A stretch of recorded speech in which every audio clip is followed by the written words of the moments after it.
ஒரு பேரண்ட்ஸு அவங்களுக்கு ஒரு குழந்தையோ 2 குழந்தையோ இதில் எதுவுமே அபார்ட் ஆகலை.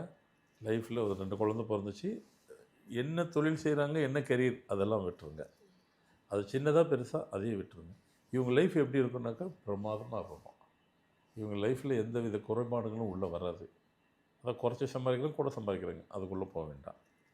எதுவாக இருந்தாலும் சரி, குறைச்சி சம்பாரிச்சனாலும் மன நிம்மதியோடு இருப்பாங்க, எந்த வித பிரச்சனை இல்லாமல் இருப்பாங்க.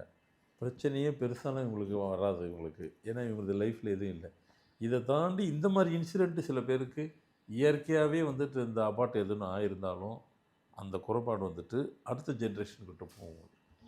நல்லா தாங்க செய்கிறாரு, நல்லா தாங்க இருந்தார், ஏங்க இவருக்கு இந்த ப்ராப்ளம் கண்டே பிடிக்க முடியாது. சில பேர்லாம் பார்த்தா அதுக்கு ஜாதக புக்கை தூக்கி ஓடுவாங்க, அங்கே ஓடுங்க, எங்கே ஓடி பார்த்து போய் பண்ணாலும் எவ்வளோ கோயில் கும்பிட்டாலும் பதில் கிடைக்காது.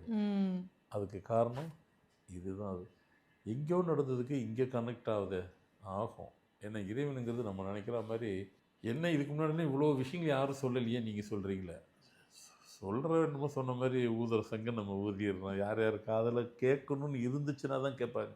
இப்போ நான் பேசுறதெல்லாம் உலகம் ஃபுல்லாக 1000 கோடி பேர் கேட்டுருச்சுன்னு அர்த்தமா? எங்கள் 1000 கோடியில் எவ்வளோ வெள்ளைக்காரங்க அவனும் கேட்காது. சரி விட்டுருவோம். நம்ம ஆளுங்களுக்கு விஷயம் தெரிஞ்சு எவ்வளோ பேருக்கு போய் கேட்டிருக்கோம் அப்படின்னு நினைக்கிறோமா? அது யாருக்கு கேட்கணுமோ அவங்களுக்கு கேட்கும். என்ன நல்ல இந்த விதியை மாற்றிக்கணுன்ற கிரகம் இருக்கிறவங்களுக்கு கேட்க போகுது. அப்போ தான் அது அவங்கள போய் காதில் போய் விழும். அப்போ தான் அவங்க பார்ப்பாங்க. எங்ககிட்ட கேட்டால் தான் தெரியும். சரி, இந்த மாதிரி நம்ம வீட்டில் ஒரு இறப்பு நடக்குது, இல்லை ஒரு கருக்கலைப்பு நடக்குது அப்படின்னா, உங்ககிட்ட வந்து அணுகும் பொழுது அது என்ன விஷயம் அப்படின்றத கண்டுபிடிச்சு அதுக்கான சொல்யூஷன் நீங்கள் கொடுக்குறீங்களா சார்? என்கிட்ட வரவங்களுக்கு அதை தானே சொல்கிறோமோ, அதுதானே முக்கியம். சரி, இங்கே இது அதுக்கு தான் நான் பொதுவாக சொல்லுவேன். இந்த மாதிரி இடம் வர்றதெல்லாம் வந்துட்டு ஒரு சொல்யூஷனுக்காக கிடைக்கக்கூடிய இடம் அது. நீங்கள் அதை ஃபாலோ பண்ணணும். சரி, முதல்லேருந்து நம்ம வருவோம். திருப்பி என்ன வருவோம்? இயற்கையாகவே இது மாதிரி அபார்ட் ஆயிடுச்சுன்னா நாங்கள் என்ன பண்ணுறது? நீங்கள் கேட்பீங்க.